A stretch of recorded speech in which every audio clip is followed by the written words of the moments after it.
Hello students, आप सभी को मेरा प्रणाम। प्रोफेसर की क्लास में आप सभी का स्वागत है। मैं हूं प्रोफेसर नंद कुमार। आज आपके लिए लेकर आया हूं पांचवा पाठ भारत रत्न विश्वेश्वरैया। लेखक है डॉक्टर बालशौरी रेड्डी। बालशौरी रेड्डी मोक्षगुंडम विश्वेश्वरैया जी का जो जीवन था उस जीवन के बारे में लिखते चले जाते हैं या जीवन पर प्रकाश डालते हैं। ये पाठ पढ़ने से पहले विषय वस्तु पढ़ लेना चाहिए, यानी इंटेंट को पढ़ लेना चाहिए। इंटेंट अगर समझ में आ जाता है या विषय वस्तु समझ में आ जाता है तो ये जीवनी पाठ समझ में आ जाता है। मैं पढ़ता हूँ, आप वीडियो को देख लीजिए। स्टूडेंट्स, इस वीडियो को स्किप मत करिए, अंत तक इसे देखिए। अगर आपको ये पाठ अच्छा लगता है या वीडियो अच्छा लगता है तो आप लाइक करिए, शेयर करिए, कमेंट करिए, सब्सक्राइब करना ना भूलिए। ವಿದ್ಯಾರ್ಥಿಗಳೇ, ಈ ಪಾಠ ಕೊನೆಯ ತನಕ ಕೇಳ್ತಾ ಇರಿ, ಮಧ್ಯದಲ್ಲಿ ಸ್ಕಿಪ್ ಮಾಡಬೇಡಿ। ಈ ವಿಡಿಯೋ ನಿಮಗೆ ಇಷ್ಟ ಆದರೆ ಅಥವಾ ಪಾಠ ಚೆನ್ನಾಗಿ ಅನಿಸಿದರೆ, ಯಾಕಂದರೆ ನಾನು ಸ್ಪೆಷಲಾಗಿ ಸೆಕೆಂಡ್ ಪಿ ಯು ಸಿ ಸ್ಟೂಡೆಂಟ್ಸ್ಗಳಿಗೆ ಈ ಎಲ್ಲ ವಿಡಿಯೋಗಳನ್ನು ತರ್ತಾ ಇದ್ದೀನಿ। ಹಾಗಾಗಿ ಮಧ್ಯದಲ್ಲೇ ನೀವು ಸ್ಕಿಪ್ ಮಾಡಬೇಡಿ। ಲೈಕ್ ಆದರೆ ಲೈಕ್ ಮಾಡಿ, ಶೇರ್ ಮಾಡಿ, ಕಮೆಂಟ್ ಮಾಡಿ, ಸಬ್ಸ್ಕ್ರೈಬ್ ಆಗೋದನ್ನು ಮರೆಯಬೇಡಿ। ನಿಮ್ಮೆಲ್ಲ ಫ್ರೆಂಡ್ಸ್ಗಳಿಗೆ ಇದನ್ನು ಶೇರ್ ಮಾಡಿ, ಅವ್ರಿಗೆ ಕೂಡ ತಿಳಿಸಿ ಸಬ್ಸ್ಕ್ರೈಬ್ ಆಗಲಿಕ್ಕೆ। ನೀವು ಸಬ್ಸ್ಕ್ರೈಬ್ ಆದರೆ ನನಗೂ ಕೂಡ ಸ್ವಲ್ಪ ಶಕ್ತಿ सिगुते। मैं इंटेंट पढ़ता हूँ, इंटेंट के साथ ही ये लेसन शुरू करूँगा। इंटेंट में लेखक क्या लिखते हैं देखिए। प्रस्तुत जीवनी में भारत रत्न सर एम विश्वेश्वरैया के जीवन, व्यक्तित्व तथा कार्यकुशलता का परिचय मिलता है।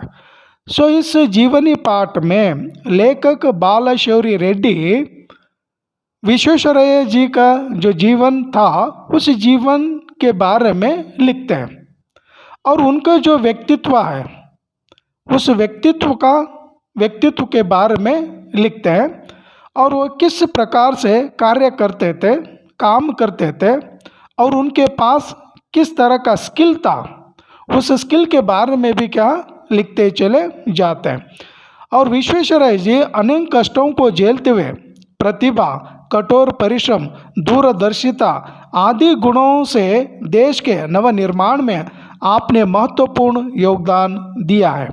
भारत रत्न से विभूषित विश्वेश्वरैया का जन्मदिन इंजीनियर्स डे के रूप में सारे देश में मनाया जाता है। यहाँ पर लेखक लिखते हैं विश्वेश्वरैया जी इतने जीनियस थे, उनके पास इतनी प्रतिभा थी और वो बहुत ही हार्ड वर्कर थे, कठोर परिश्रमी थे और ऊपर से दूरदर्शिता यानी फ्यूचर के बारे में सोचना और सोचकर उसी के अनुसार काम करना।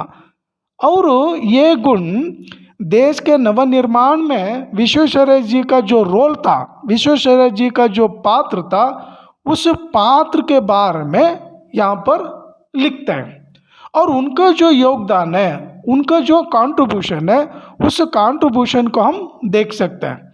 और उनका जो जन्मदिन है, बर्थडे है, उस बर्थडे के दिन सारे देश में, खास करके इंडिया में इंजीनियर्स डे के रूप में क्या मनाया जाता है। और यहाँ पर लेखक लिखते हैं ईमानदार कर्मठ योगी विश्वेश्वरैया जी से प्रेरणा लेने हेतु इस जीवनी का चयन किया गया है। यानी विश्वेश्वरैया बहुत ही ईमानदार इंजीनियर थे और कर्मठ योगी थे, हमेशा ही काम करने में ही व्यस्त रहा करते थे। और ये जो जीवनी पाठ है, यानी जो इनका जो ऑटोबायोग्राफी है, इससे स्टूडेंट को, विद्यार्थियों को यानी आपको एक प्रेरणा क्या मिलती है और वो प्रेरणा देने हेतु इस पाठ को यहाँ पर रखा गया है, यानी इस पाठ का चयन किया गया है ताकि विद्यार्थियों को भी एक प्रेरणा मिले, मोक्षगुंडम विश्वेश्वरैया जी की तरह सारे स्टूडेंट बने। सो ये रहा इंटेंट, यानी ये विषय वस्तु है। मैं अब डायरेक्ट ये पाठ पढ़ाना शुरू कर दूंगा।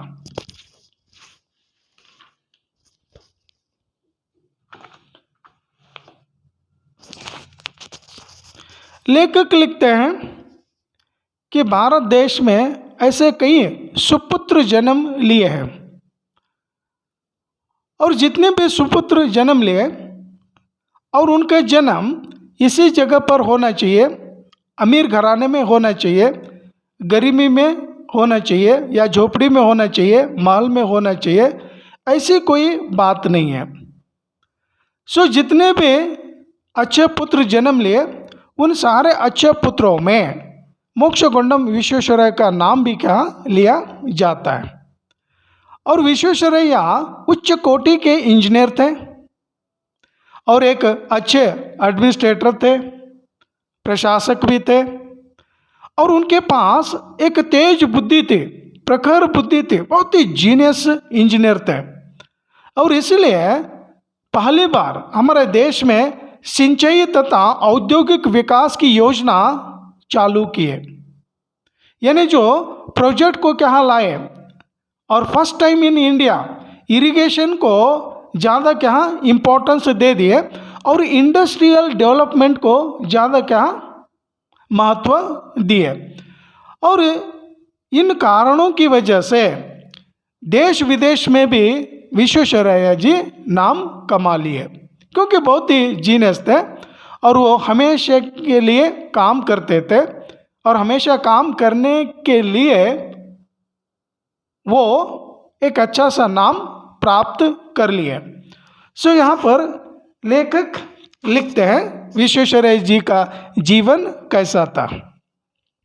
ऐसे महान विश्वेश्वरैया का जन्म मैसूर राज्य के, अब जो कर्नाटक राज्य है, उन दिनों मैसूर राज्य कहते थे। मैसूर राज्य के कोलार जिले के अंतर्गत एक छोटा सा जो गांव आता है, जिस गांव का नाम है मुद्देनहल्ली, आज भी है मुद्देनहल्ली। उस मुद्देनहल्ली में विश्वेश्वरैया जी का जन्म होता है 15 सितंबर सन 1861 को, यानी 1861 सितंबर 15 को उनका जन्म होता है। एक छोटा सा गांव है, उस गांव में उनका जन्म हुआ और उनका पूरा नाम है मोक्षगुंडम विश्वेश्वरैया। विश्वेश्वरैया जी के माता पिता बहुत ही गरीब थे, निर्धन थे। उनके पास उतनी शक्ति नहीं थी कि विश्वेश्वरैया जी को पढ़ाने लिखाने की शक्ति उनमें बिल्कुल नहीं थी। फिर भी विश्वेश्वरैया जी के पास जो लगन थी, इन्हें पढ़ने की जो इच्छा थी, उस इच्छा के कारण अपने ही गांव में प्राथमिक शिक्षा समाप्त कर दिए, यानी 7th स्टैंडर्ड तक विलेज में ही क्या पढ़ाई के और हाई स्कूल की शिक्षा प्राप्त करने के लिए मुद्देनहल्ली छोड़कर विश्वेश्वरैया जी बेंगलुरु आ जाते हैं। और बेंगलुरु में उनके कोई रिश्तेदार थे, यानी रिलेटिव थे। उन रिश्तेदारों के घर में विश्वेश्वरैया जी ठहरे, यानी वहाँ पर रहने लगे। और रहकर जब ऊपर का जो खर्च है, उस खर्च को निभाने के लिए विश्वेश्वरैया जी ट्यूशन लेना शुरू कर दिए।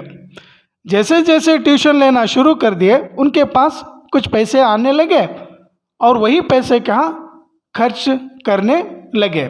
किसके लिए? शिक्षा के लिए खर्च करने लगे। और ऐसे ही करते करते एसएसएल से मैट्रिकुलेशन के यहाँ पास हो जाते हैं विश्वेश्वरैया जी। जब मैट्रिकुलेशन पास होने के बाद बेंगलुरु के सेंट्रल कॉलेज में दाखिल हो जाते हैं और कॉलेज की पढ़ाई करने के लिए बेंगलुरु के सेंट्रल कॉलेज में क्या भर्ती हुए और उसी सेंट्रल कॉलेज से बीए डिग्री भी क्या हासिल किए, बैचलर ऑफ आर्ट्स डिग्री क्या प्राप्त कर लिए। जिस समय डिग्री प्राप्त कर लिए, उन्हें डिग्री मिल गई, उस समय उनकी उम्र कितनी थी? केवल 19 ईयर्स ओल्ड। और डिग्री प्राप्त करने के बाद जिस सेंट्रल कॉलेज में पढ़ाई करते थे उस कॉलेज के प्रिंसिपल एक अंग्रेज थे, है ना, इंग्लिश प्रिंसिपल थे। और वो प्रिंसिपल विश्वेश्वरैया की योग्यता और कैरेक्टर गुणों के बारे में प्रभावित थे। और वो प्रिंसिपल क्या कर दिए, पूना में एक साइंस कॉलेज है, उस साइंस कॉलेज के प्रिंसिपल भी क्या अंग्रेज प्रिंसिपल थे।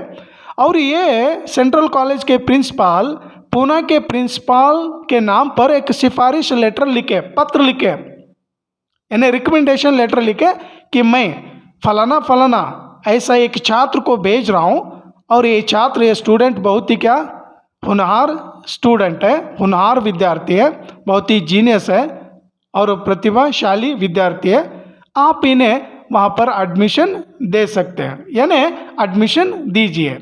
सो वो सिफारिश पत्र लेकर विश्वेश्वरैया जी पूना चले गए और पूना के जो साइंस कॉलेज चले गए, और वहाँ के प्रिंसिपल इस सिफारिश लेटर को क्या दे के तुरंत विश्वेश्वरैया जी को वहाँ पर एडमिशन दे दिए, यानी दाखिल हो गए। जैसे वहाँ पर दाखिल हो गए और वहाँ पर इंजीनियरिंग की शिक्षा शुरू हो गई, यानी यहाँ पर पढ़े थे बैचलर ऑफ आर्ट्स, और आर्ट्स पढ़ने के बाद पूना के साइंस कॉलेज में एडमिशन ले लिए। जैसे इंजीनियरिंग की शिक्षा शुरू हो गई और शुरू होने के साथ साथ उसी कॉलेज में, साइंस कॉलेज में, इन्हें छात्रवृत्ति यानी स्कॉलरशिप मिलना भी क्या शुरू हुई। जब स्कॉलरशिप मिलना शुरू हो गई, विश्वेश्वरैया निश्चिंत होकर आराम से क्या पढ़ाई करना शुरू कर दिए, क्योंकि थोड़ी सी क्या सहायता हो गई। जैसे सहायता मिले, और विश्वेश्वरैया बहुत ही पंक्चुअल इंसान थे, यानी समय के पाबंद थे, यानी इस समय ये काम करना है ना, वो काम करना, वो काम करके ही वो बैठ जाते थे। और एक मिनट भी क्या विश्वेश्वरैया जी वेस्ट क्या नहीं करते थे, और बड़ी मेहनत करके, परिश्रम करके विश्वेश्वरैया जी का पढ़ाई करने लगे। और उस बम्बई यूनिवर्सिटी में एक नियम था, यानी बम्बई गवर्नमेंट में एक नियम था, जो भी छात्र, जो भी स्टूडेंट फर्स्ट अटेम्प्ट में, फर्स्ट क्लास में जो पास हो जाते हैं, उत्तीर्ण हो जाते हैं, ऐसे स्टूडेंट को क्या नौकरी देनी चाहिए। और नौकरी देने का जो नियम है ना, वो नियम बम्बई यूनिवर्सिटी ने क्या बनाई थी, और बम्बई गवर्नमेंट ने क्या बनाई थी। और इस नियम के अनुसार विश्वेश्वरैया फर्स्ट अटेम्प्ट में ही फर्स्ट क्लास में पास हुए, और उस नियम के अनुसार विश्वेश्वरैया जी को बम्बई गवर्नमेंट ने 23 उम्र में, यानी 23 उम्र में ही असिस्टेंट इंजीनियर की जॉब मिल गई। जैसे गवर्नमेंट असिस्टेंट इंजीनियर की जॉब दे दे, और वो जॉब लेकर उस पद पर क्या नियुक्त हो गए, कौन, विश्वेश्वरैया। और इनके पास बहुत ही क्या नॉलेज थी, यानी बुद्धि थी, और नॉलेज रहने के कारण ये स्पेशलिस्ट थे। शहरों में रहने वाले जो लोग हैं ना, उन लोगों को पीने के लिए जो पानी चाहिए, पानी की व्यवस्था करते थे। और जो ड्रेनेज सिस्टम है शहर का, उस सिस्टम में ये बहुत ही क्या निपुण थे। और इसीलिए बम्बई गवर्नमेंट ने इन्हें प्रोजेक्ट क्या थमा दिए, प्रोजेक्ट दे दिए कि लोगों को पीने के लिए जो पानी चाहिए, पानी की व्यवस्था करना। और पानी को इकट्ठा करते थे, स्टोरेज क्या करते थे, और जहाँ पर स्टोर किया है ना, वही पानी लोगों को क्या भेजने के लिए कोशिश करते थे, कौन, विश्वेश्वरैया। और जब असिस्टेंट इंजीनियर बन गए, बनने के बाद उस समय उनकी उम्र बढ़ती बढ़ती चली गई, और 31 उम्र हो गई, यानी 31 क्या एज के वो बने। और उस समय यानी सन 1894 की बात है, यानी 1894 की क्या बात है। उन दिनों सिंध प्रांत, यानी अब ये पाकिस्तान में है, लेकिन उन दिनों बम्बई राज्य का ही एक भाग था, एक हिस्सा था। और उस सिंध प्रांत में एक शक्कर नामक, शक्कर मीन्स शुगर नहीं है, हम लोग शक्कर को शुगर भी कहते हैं, लेकिन वहाँ पर सिंध प्रांत का एक छोटा सा क्या शहर है, उस शहर का नाम है शक्कर। उस शहर में रहने वाले सारे लोगों को पीने के लिए जो पानी चाहिए, पानी का प्रबंध भी क्या विश्वेश्वरैया ने किया, और उस कार्य को भी, उस काम को भी क्या विश्वेश्वरैया पूर्ण कर दिया। और वो काम किए, और 1904 में यानी 1904 में बम्बई सरकार ने इन्हें एक प्रतिनिधि के रूप में यानी रिप्रेजेंटेटिव के रूप में शिमला इरिगेशन कॉन्फ्रेंस में क्या भेज दिए, और उस कॉन्फ्रेंस में भी क्या विश्वेश्वरैया जी भाग लेकर आ गए। और पूना के पास जो एक डैम है खड़कवासला डैम, उस डैम को विश्वेश्वरैया जी ने ऑटोमेटिक गेटों का डिज़ाइन खुद बनवाया है, और खुद बनाकर उस डैम को क्या ऑटोमेटिक गेट क्या बिठाए। और इस काम पूरे इंजीनियरिंग क्षेत्र में यह पहला काम माना जाता है, किसी ने भी नहीं किया, और कोई इंजीनियर क्या इस काम को नहीं किए थे। और इन ऑटोमेटिक गेटों का नकल अमेरिका वालों ने कर लिए, और अमेरिका में एक फेमस कैनल है, नहर है, उस कैनल को भी क्या ऑटोमेटिक गेट क्या बिठा दिए अमेरिका वालों ने। इससे हमें पता चलता है कि अमेरिका वालों से भी बढ़कर बुद्धिमान कौन होते हैं, इंडियंस होते हैं। और उन दिनों भी क्या विश्वेश्वरैया के नकल कर दिए, कॉपी कर दिए, और कॉपी करके वे लोग भी क्या ऑटोमेटिक गेट पनामा कैनल को बिठा दिया। और इसी तरह विश्वेश्वरैया जी काम करते करते जाने लगे, और जैसे ही विश्वेश्वरैया काम करते जाने लगे, और बम्बई गवर्नमेंट ने उनके काम को देखकर उन्हें और एक प्रोजेक्ट, और एक काम क्या सौंप दिए।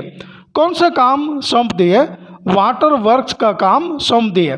1906 में अदन से उन्हें बुलावा आया, और एक प्रांत है, उस प्रांत से क्या बुलावा आया, और वहाँ पर भी रहने वाले जो लोग थे उन लोगों के लिए पानी का जो इंतज़ाम कर दिए, और वो काम भी क्या पूर्ण कर दिए।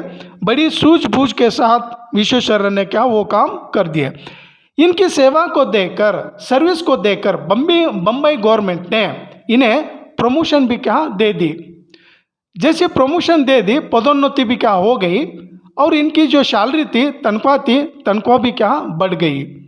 और इनसे भी जो सीनियर इंजीनियर्स थे, वो इंजीनियर्स उम्र में भी क्या सीनियर थे, सर्विस से भी क्या सीनियर थे, और सीनियर इंजीनियर को कम सैलरी मिलने लगी। सारे सीनियर इंजीनियर से ज़्यादा सैलरी विश्वेश्वरैया को क्या मिलने लगी। और इस स्थिति को देखकर, और उनकी योग्यता को देखकर, पदोन्नति को देखकर, सैलरी को देखकर, इनके जो कलीग्स थे, यानी इनके साथ काम करने वाले जितने भी जो इंजीनियर्स थे, इनके जो पेशे के इंजीनियर्स थे, सारे इंजीनियर्स क्या जलने लगे। जैसे ही जलने लगे, विश्वेश्वरैया को पता चला, और पता चलने पर स्वयं विश्वेश्वरैया जी इस्तीफा दे दिए, जॉब को, नौकरी को रिज़ाइन कर दिए। रिज़ाइन करने के बाद विश्वेश्वरैया क्या उस नौकरी से बाहर आ गए। लेकिन बीच में जो कोई भी जॉब छोड़ देते हैं उन्हें पेंशन नहीं मिलती है, लेकिन बम्बई गवर्नमेंट ने इनकी सेवा को देखकर, सर्विस को देखकर इनकी पेंशन भी क्या सेटल कर दी, और पेंशन भी क्या ले लिए। पेंशन लेकर विश्वेश्वरैया घर पर क्या नहीं बैठे, जैसे ही इस नौकरी को छोड़ दिए, और छोड़ने के बाद विश्वेश्वरैया डायरेक्ट हैदराबाद चले जाते हैं। और हैदराबाद राज्य के जो निज़ाम थे, बहुत ही पूरी दुनिया में सबसे अमीर राजा अगर कोई थे तो केवल क्या हैदराबाद के निज़ाम राजा, निज़ाम नवाब। और नवाब के पास चले गए, और नवाब ने हैदराबाद राज्य के इंजीनियरिंग सलाहकार के रूप में क्या उन्हें पद मिला, यानी एडवाइज़र के रूप में नवाब ने क्या ले लिया। और हैदराबाद राज्य में, हैदराबाद शहर में एक समस्या थी, एक प्रॉब्लम थी। कौन सी प्रॉब्लम थी? हर रेनी सीजन में, वर्षा ऋतु में मूसी नदी में बाढ़ आती थी। वहाँ पर एक नदी है, उस नदी का नाम है मूसी। मूसी नदी में बाढ़, फ्लड आ जाती। वो फ्लड आने के कारण हैदराबाद शहर में रेनी सीजन में पूर्ण रूप से पानी भर जाता था।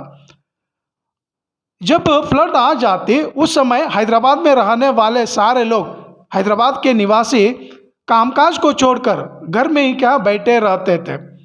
कौन सा भी बिजनेस नहीं होता था, कौन सा भी काम नहीं होता था। और ये जो समस्या थी, इस समस्या को दूर करने के लिए नवाब ने विश्वेश्वरैया को काम सौंप दिया। और विश्वेश्वरैया ने अपनी बुद्धि का इस्तेमाल करके, प्रखर बुद्धि का इस्तेमाल करके उस मूसी नदी को, नदी के बीचों बीच का डैम बना दिए। और डैम बनाने के कारण उस पानी को क्या रोक दिया। और रोकने के कारण फ्लड का जो पानी है वो पानी हैदराबाद शहर के अंदर नहीं आए। और उस हैदराबाद सिटी को, यानी शहर को सुंदर बनाने के लिए हैदराबाद में एक सुंदर सा बाग भी क्या बना दिए, बाग का निर्माण भी कर दिए, पब्लिक गार्डन भी बना दिए। उस पब्लिक गार्डन का नाम है बाग-ए-आम। आज भी ये गार्डन हैदराबाद नगर में, हैदराबाद सिटी में बहुत ही फेमस है। और हैदराबाद आज आंध्र राज्य की क्या राजधानी है। और हैदराबाद होने के बाद विश्वेश्वरैया मैसूर राज्य आ जाते हैं। जिस समय वो आ गए, यहाँ पर कृष्णराज वडेर राजा थे और मैसूर के निवासी थे। कौन? विश्वेश्वरैया। और विश्वेश्वरैया को यहाँ पर काम करने में बहुत ही क्या खुशी मिलने लगी, बहुत ही प्रसन्न हो गए कि स्वयं जिस राज्य के निवासी है उसी राज्य में अगर काम करने के लिए मौका मिलता है, चांस अगर मिलता है, किस इंजीनियर को खुशी नहीं मिलती है। और विश्वेश्वरैया को यहाँ आने के बाद कृष्णराज वडेर ने विश्वेश्वरैया को एक पद क्या दे दिए और वो इंजीनियरिंग का पद दे दिए, यानी सुपरिंटेंडिंग इंजीनियर क्या बना दिया। यानी सारे इंजीनियरों के ऊपर ये प्रमुख इंजीनियर क्या बने, यानी चीफ इंजीनियर का पद इन्हें दे दिए। जैसे ही चीफ इंजीनियर का पद दे दिए और 6 सालों तक चीफ इंजीनियर का पद संभाले, उसके बाद 3 सालों के लिए दीवान बना दिए। दीवान यानी आज का जो गवर्नर है, गवर्नर का जो पोजीशन है या उनकी जो स्थिति है, वो स्थिति उन दिनों दीवान की थी। और 3 सालों तक दीवान बने और मैसूर राज्य का नक्शा ही क्या बदल डाले। और विश्वेश्वरैया जानते थे अगर राज्य का विकास अगर होना चाहिए तो फैक्ट्री ओपन करना चाहिए। और फैक्ट्री के साथ साथ यहाँ पर मैसूर राज्य के शिवा समुद्र जल प्रपात यानी वाटरफॉल भी क्या वो बना दिए। उस वाटरफॉल से करंट उत्पन्न यानी बिजली उत्पन्न करना शुरू कर दिए। और ऐसे करने से एक राज्य का क्या विकास हो जाता है और इरिगेशन को महत्व देने लगे और इंडस्ट्री को भी क्या महत्व देने लगे। विश्वेश्वरैया ने मैसूर राज्य में कई फैक्ट्री का स्थापना भी क्या कर दिए। चंदन तेल की फैक्ट्री, सीमेंट फैक्ट्री, साबुन फैक्ट्री, इस्पात यानी स्टील फैक्ट्री तथा पेपर फैक्ट्री भी क्या ओपन कर दिए। आज भी भद्रावती में जो स्थापित स्टील फैक्ट्री है, आज भी वो फैक्ट्री काम कर रही है, कंपनी काम कर रही है। और इसी तरह मैसूर राज्य में आकर KRS डैम का निर्माण भी क्या उन्होंने किया और आज भी वो डैम बहुत ही मशहूर है भारत देश में। और इस डैम को देखने के लिए भारत के कोने कोने से लोग क्या आ जाते हैं और उस डैम का गुणगान भी क्या करने लगते हैं। डैम का निर्माण कर दिया और डैम के साथ साथ मैसूर राज्य को सुंदर बनाने के लिए मैसूर में ही एक सुंदर सा गार्डन बना दिए। उस गार्डन का नाम है वृंदावन उद्यान यानी वृंदावन गार्डन। सो इसी तरह मैसूर राज्य का विकास करते करते विश्वेश्वरैया ने जान लिया कि एक बैंक की स्थापना भी क्या करना है, यानी आर्थिक विकास अगर करना चाहिए या करने के लिए एक राज्य अगर कोशिश करता है तो बैंक की क्या आवश्यकता है। सो विश्वेश्वरैया ने एक बैंक की स्थापना भी कर दी है, मैसूर बैंक की स्थापना कर दी है। और उसी के साथ साथ मैसूर राज्य में रहने वाले जितने भी जो छात्र थे उन छात्रों के लिए शिक्षा की भी प्रबंध क्या करने लगे। और मैसूर राज्य में रहने वाले सारे स्टूडेंट मद्रास यूनिवर्सिटी जाने लगते थे, मद्रास राज्य जाने लगते थे पढ़ाई के लिए, पढ़ाई करने के लिए। और विश्वेश्वरैया के प्रयत्न से मैसूर राज्य में भी क्या एक यूनिवर्सिटी क्या आ गई। इस तरह से सारी दृष्टि से विश्वेश्वरैया ने राज्य का विकास करते जाने लगे। और मद्रास राज्य में अंग्रेज लोग क्या शासक थे, और अंग्रेज लोग ये नहीं चाहते थे कि मद्रास राज्य भी क्या विकास हो जाए। और यहाँ पर मैसूर राज्य में जो काम कर रहे थे, अच्छे अच्छे काम कर रहे थे विश्वेश्वर को देखकर अंग्रेज लोग क्या जलने लगे, और विश्वेश्वरैया के बारे में कृष्णराज वडेर के कानों में कान भर दिए, है ना। विश्वेश्वरैया के बारे में कुछ कह दिया, और विश्वेश्वरैया जी को पता चला कि अंग्रेज लोग मेरे बारे में राजा को कुछ कह दिए। तो ये सुनकर, ये पता चलने पर विश्वेश्वरैया ने क्या उस पद को भी क्या रिजाइन कर दिया। और रिजाइन करने के बाद वर्ल्ड टूर पर क्या विश्वेश्वरैया जाते हैं। जैसे वर्ल्ड टूर चले जाते हैं और जाने के बाद हमारे देश को क्या आज़ादी मिल जाती है, यानी 1947 में, यानी 15 अगस्त 1947 में देश को आज़ादी मिल जाती है। और आज़ादी मिलने के बाद भारत की राजधानी दिल्ली बनानी चाहिए, और इस सिटी का नक्शा किस तरह होना चाहिए, एक कमेटी बनाई गई, इंजीनियरों की कमेटी बनाई गई। उन सारे इंजीनियरों में विश्वेश्वरैया का नाम भी क्या दर्ज हुआ, है ना। विश्वेश्वरैया भी उस कमेटी के एक मेंबर बन गए। जैसे मेंबर बन गए और वो काम भी क्या पूर्ण कर दिए विश्वेश्वरैया, जो काम उन्हें दिए थे। क्योंकि एक सुंदर शहर अगर बनाना चाहिए तो ड्रेनेज सिस्टम क्या सही होना चाहिए, और शहर में रहने वाले लोगों को पीने के लिए, यानी इस्तेमाल करने के लिए जो पानी चाहिए, पानी की व्यवस्था भी क्या होनी चाहिए। और इन दो कामों में विश्वेश्वरैया बहुत ही क्या चतुर थे, स्पेशलिस्ट थे। और विश्वेश्वरैया वो काम भी क्या पूर्ण कर दिए। और विश्वेश्वरैया के काम को देखकर टाटा कंपनी वालों ने स्टील कारखाने का डायरेक्टर क्या बना दिए। जैसे डायरेक्टर बना दिए, उस काम को भी क्या सही ढंग से विश्वेश्वरैया क्या निभाए। और ये होने के बाद देश के अनेक विश्वविद्यालयों ने, यूनिवर्सिटी वालों ने विश्वेश्वरैया को क्या अवार्ड दे दिए, उपाधियां देकर विश्वेश्वरैया जी का सम्मान करने लगी। कौन? यूनिवर्सिटीज। जैसे जैसे सम्मान करने लगी यूनिवर्सिटी, और भारत सरकार ने भी, यानी 1955 को 1955 को भारत सरकार ने भी, इंडियन गवर्नमेंट भी भारत रत्न अवार्ड दे दी।